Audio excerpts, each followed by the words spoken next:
नमस्कार प्यारे बच्चों, जैसा कि आपको पता है राष्ट्रीय आय आधारित प्रतियोगिता के लिए सभी बच्चे बड़े ही उत्साह से तैयारी कर रहे हैं।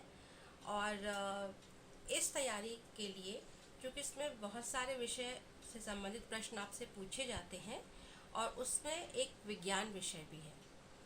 तो बच्चों, उसी की तैयारी के लिए आपके साथ आज इस विज्ञान विषय से एक टॉपिक लेकर, जिसका नाम है प्रकाश संश्लेषण, जिसे अंग्रेजी में हम फोटोसिंथेसिस कहते हैं, आपके साथ आज इसके बारे में चर्चा करूंगी।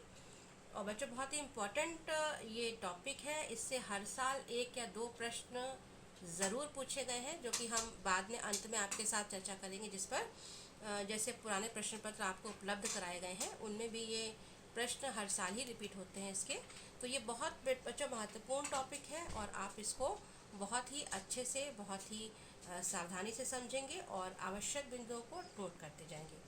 तो चलिए बच्चों, हम लोग शुरू करते हैं।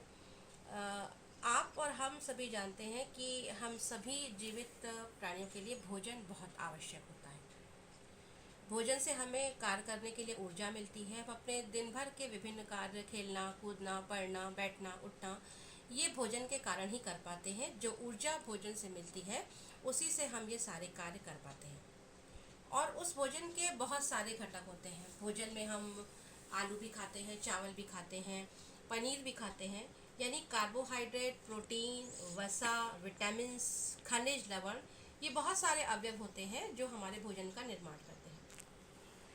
लेकिन बच्चों, हम मनुष्य या कोई भी प्राणी अपने भोजन का निर्माण स्वयं नहीं करते।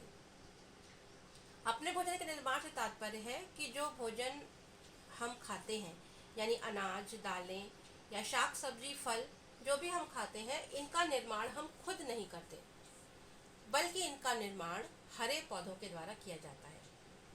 क्योंकि इस संपूर्ण संसार में केवल हरे पौधे ही वो हैं, जंतु जीव हैं, जो कि अपने भोजन का स्वयं निर्माण कर सकते हैं। इसलिए हरे पौधों को हम उत्पादक भी कहते हैं। यानी इस धरती पर, हमारे इस चारों ओर के वातावरण में अगर आपसे पूछा जाए कि उत्पादक कौन है, इस प्रकार का प्रश्न भी आपसे पूछा गया है कि उत्पादक कौन है, तो आपका उत्तर होगा हरे पौधे। हरे पौधे चूँकि अपने भोजन का निर्माण स्वयं करते हैं, इसलिए उन्हें हम स्वपोषी कहते हैं। वहीं दूसरी ओर, अभी मैंने आपको बताया कि जंतु या हम लोग अपने भोजन का निर्माण स्वयं नहीं कर सकते, इसलिए हमें परपोषी कहा जाता है। अब बच्चों, आपके घर में भोजन कहाँ पर बनता है? रसोई में बनता होगा। उसी प्रकार से पौधों की भी रसोई होती है। आप देख पा रहे हैं हमारे पास ये पत्ती है। जैसे हमारे घर में किचन होता है, एक रसोई घर होता है, ऐसे हरे पौधों का रसोई घर है ये पत्ती। आप चित्र में भी पत्ती को देख पा रहे हैं। अभी हम इस प्रक्रिया को समझेंगे, प्रकाश संश्लेषण की प्रक्रिया किस प्रकार होती है। तो ये हरी पत्तियां ही, और जब पेड़ छोटा होता है तो आप देखते हैं कि उसका तना भी हरा होता है। तो हरी पत्तियां और पौधे के हरे भागों में ही भोजन का निर्माण की प्रक्रिया होती है। क्यों, इस प्रक्रिया पर हम आगे चलते हैं और बताते हैं कि हरे पौधे ही क्यों केवल भोजन का निर्माण करते हैं। तो बच्चों, प्रकाश संश्लेषण की जो प्रक्रिया है, ये आप देख पा रहे हैं कि जो ये शब्द है प्रकाश संश्लेषण, संश्लेषण मतलब किसी चीज़ का निर्माण, यानी कि उसे बनाना, और प्रकाश के साथ संश्लेषण यानी कि प्रकाश की उपस्थिति में उसको बनाना। तो प्रकाश की उपस्थिति में यह प्रक्रिया होती है, यानी प्रकाश की उपस्थिति में किसी चीज़ का निर्माण हो रहा है, इसलिए इस प्रक्रिया को हम प्रकाश संश्लेषण कहते हैं। अब ये किन चीज़ों के साथ होती है? प्रकाश संश्लेषण की क्रिया के लिए हमें दो चीज़ें, जो घटक हैं इसके, दो मुख्य घटक है। एक तो है कार्बन डाइऑक्साइड, जिसका कि सूत्र आप देख पा रहे हैं, ये लिखा है CO2, यानी कि कार्बन डाइऑक्साइड, CO2 यानी कार्बन डाइऑक्साइड, और दूसरा है जल। कार्बन डाइऑक्साइड हमें वातावरण से प्राप्त होती है, पौधा वातावरण में रहता है, और जल जड़ों के द्वारा पौधे अवशोषित करती हैं। जड़ें और खनिज लवणों का अवशोषण जड़ें करती हैं, तो जल को पहुंचाने का माध्यम है जड़ें। और दो और आवश्यक घटक हैं। एक है सूर्य का प्रकाश, यहाँ मैंने सन को ऐसे दिखाया हुआ है, सूर्य के प्रकाश, और दूसरा है ये हरा रंग, ये हरा रंग जिसे हम पर्णहरिम या क्लोरोफिल के नाम से भी जानते हैं। बच्चों, इसी पर्णहरिम के कारण से ये पत्तियां हमें हरी दिखती हैं। और ये प्रश्न आपसे इन्हीं प्रतियोगिताओं में कई बार पूछा गया है कि पत्ती का रंग किस कारण से हरा होता है। तो ये बात आपको बहुत अच्छे से समझनी है कि ये जो पर्णहरिम है इसके कारण से, यहाँ देखिए लिखा है मैंने पर्णहरिम, इसके कारण से पत्ती का रंग हरा होता है।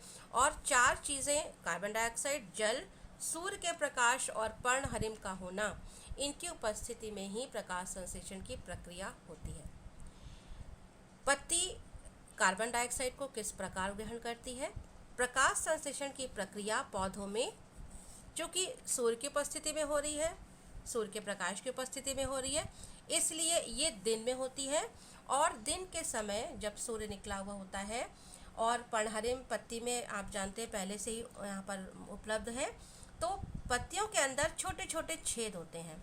उन छेद को देखिए इस तरह से, जैसे हमने एक बनाया इस तरह से 2 कोशिकाएं हैं और यहाँ बीच में एक छेद होता है कोशिकाओं में, तो इन छेदों को हम कहते हैं रंध्र या स्टोमेटा।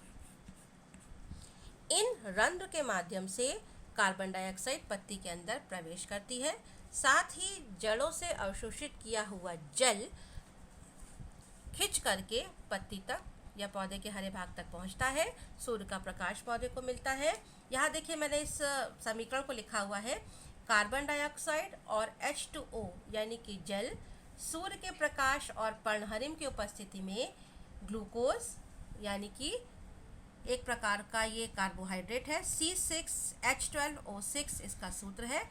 इस ग्लूकोज का निर्माण होता है और साथ में ऑक्सीजन गैस बनती है। बच्चों, इस एरो का तात्पर्य होता है गैस, साथ में ऑक्सीजन गैस यानी O2 बनती है। और O2 ही वो गैस है जो हमें सांस लेने में मदद करती है, यानी हमारे लिए जीवनदायिनी गैस है।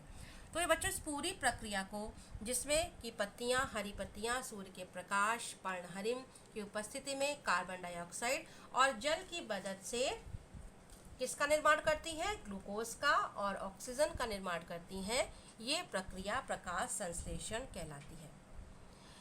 अब ये जो हरा रंग है पत्ती का, आप देख रहे हैं ये हरा रंग है पत्ती का, ये एक बहुत ही, आपने पहले कोशिका के बारे में पढ़ा होगा, इसके अंदर छोटी छोटी कोशिकाएं हैं पत्ती में। उस कोशिका के अंदर एक छोटा सा अंगक होता है जिसे हम कहते हैं लवक, हरित लवक। हरित मतलब हरा और लवक उस अंग का नाम है। तो ये प्रश्न भी आपसे पूछा गया है कि ये जो हरा रंग यानी क्लोरोफिल है ये कहाँ पाया जाता है, तो आप इसका उत्तर लिखेंगे